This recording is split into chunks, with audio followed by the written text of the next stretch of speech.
Hello friends, welcome to Ashok IT. This is Shekhar, Java trainer at Ashok IT. In this video, we are going to discuss how to create immutable class in Java. Immutable class means once an object is created for that class, it cannot be modified. Which means throughout the lifetime of that object, its state is fixed and it is not modifiable. Now, if at all we want to create any Java class as immutable class, then there are certain principles or the rules to be followed. Rule number 1.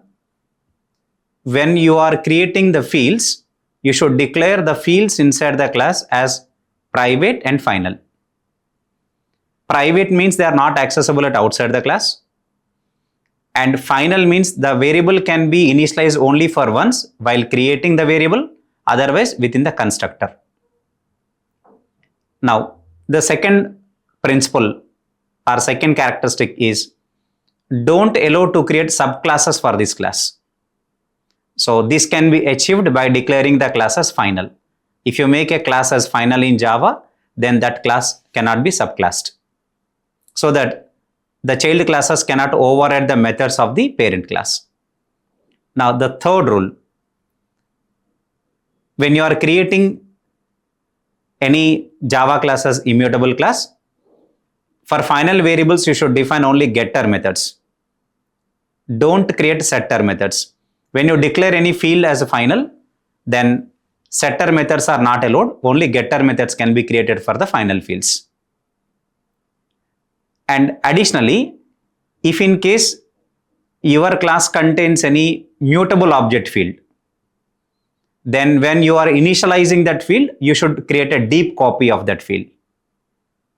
So by creating a deep copy, then callers cannot able to change the state of the immutable object.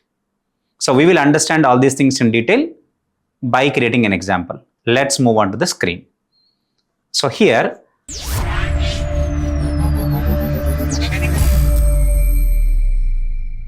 we want to create first initially one simple package in.ashok IT. And now we want to make a Java class as immutable class. Consider we are just creating one simple class here and we want to make it as immutable. We want to create a Java class and consider my class name is class A. So there is a class I am creating called class A, or consider we are creating a Java class, a student.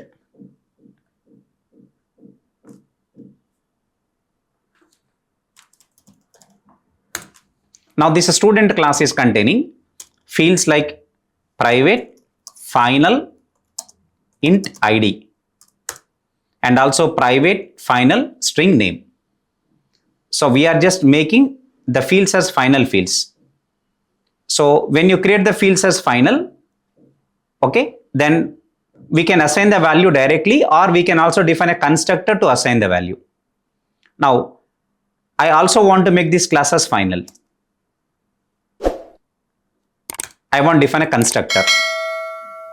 And before I discuss a constructor, I also want to create another field called date type of field, which is from java.util. And this is a mutable object field actually. Consider it is enrollment date. Now, if you took this particular example, date is a class from java.util package, we need to import that. Java.util.date is imported. And now, ID I am assigning in the constructor and name also I am assigning to the name field. But when it comes to this enrollment date, if I directly assign this to my reference variable here, then the caller can able to modify the state of the object of student class. That's why we need to create a deep copy of the date object, because the date is a mutable field. This is a mutable object field. It's a mutable object field. Date object is mutable in Java. So we should create a deep copy of that object. Now, this dot enrollment date equals to new date of. This is a way of creating a deep copy. So what happens with this? The caller cannot modify the enrollment date by passing a different enrollment date once object is created, because here we are getting a deep copy of the object.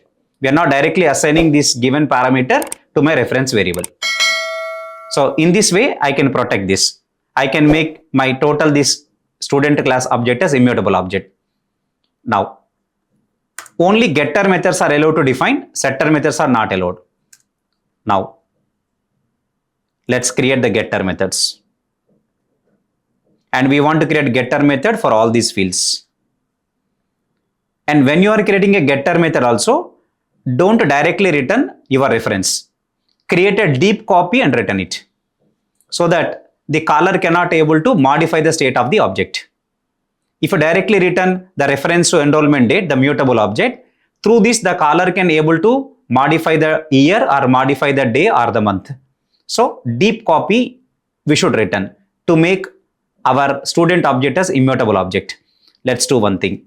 New date of enrollment date dot get time.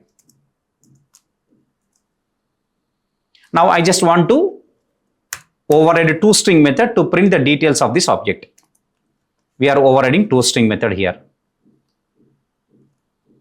Now I have created one Java class. My class is student, and other classes cannot able to create a child classes because I made my class as final. Next, I have declared all the fields as private and final. I have declared all the fields as private and final. Private means they are not accessible at outside the class. They are only visible within this class boundary. And final means once they are initialized, they are fixed, then we cannot do any changes. They are going to be kind of constants. And whenever, if you have any mutable object field, while making your class as immutable, then you should create a deep copy and assign the value to that particular reference variable. And while returning through getter method also, create a deep copy of that and return it. In this way, you can protect your immutable object from making changes by the callers. Now I have created one student class. Now let us create a main class and test whether the object of the student is immutable or not. So we are just going to create a new Java class, and the class name is main. And here we are creating something like Java main method, and here we want to create, and then I should pass it to the calendar object. There is a class in Java called calendar, and I can able to print it. And calendar is a class that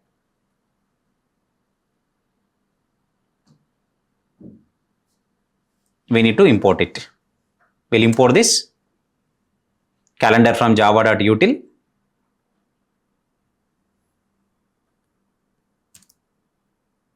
So we need to import the class called calendar from java.util package. Calendar.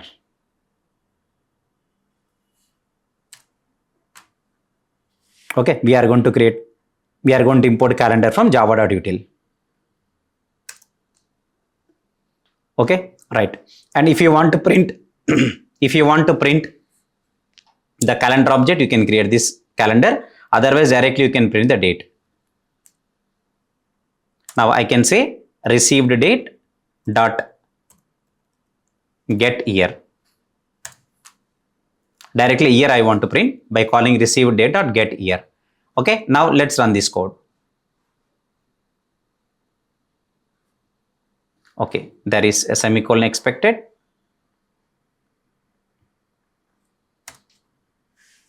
Now let us run this code and check the final output. Right.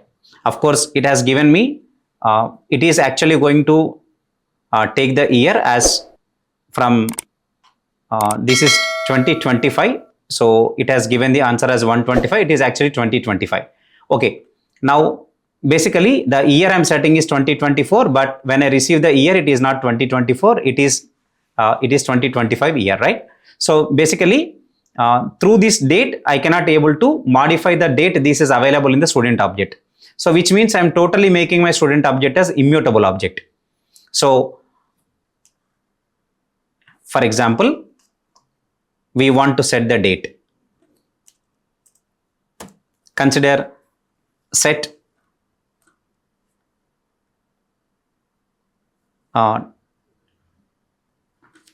set time of current system time now. So basically current system time is different, and while creating the current time, that is different. I am changing the time. But actually when I print the date, it is not going to be the current system time, because at the time when the object is created, the time is different. And now the time is different. If I change the time right now, but if I receive the enrollment date from the student, and its time will be different. So if I print date received equal to, I can write student dot get enrollment date. Now what we will do, we will print the enrollment date and received both. S out of enrollment date and S out of received. Now let us run this code and check the output. Now you can observe the times here. Now both of them are printing as same. I just want to, because there also I'm just creating the new date with the enrollment only. So I just want to make some change. I would like to just write the code. This is enrollment date dot set time and system dot current time is, and I'm just getting the enrollment date received from the student object, and this received object and enrollment object both I'm printing over there. But in the student class, when I'm just creating, I'm just getting the enrollment date dot get time. So let us give some sleep time in the mean so that we can understand the difference between the two. Right now, if I run the code, you can able to see that both of them are printing the same time, that is 2015 2750 and 15 2750. Both of them are printing the same values. So if I give some sleep time, because the display is just not even milliseconds difference, and that's why we are getting the same type of result. Okay, that's why I would like to do one thing. I want to give some sleep time in between. So I will write before I'm receiving it, I'll say try, and I want to give some sleep time over there to practically see the output here. Okay, sleep of, consider at least 3 seconds of time, and I'm defining a cache block to handle the interrupted exception. And now let us try to run this code.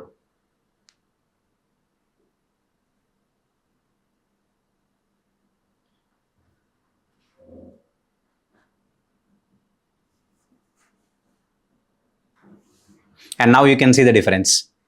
Now the enrollment date is 59, but actually received date is 56, which means even though I have modified the enrollment date in the caller, but it is not affected in the enrollment date in the student object. So this is a practical example of understanding like how we are making this object as immutable object in Java. So the takeaway point from making the Java class as immutable is, whenever you have any mutable object field, don't directly assign the given parameter to the reference variable. You create a deep copy of that and assign it. When you are returning from getter method also, you create a deep copy of that object and return the deep copy. In this way, you can make your object as immutable object even though it has any mutable object fields. Thank you for watching this video.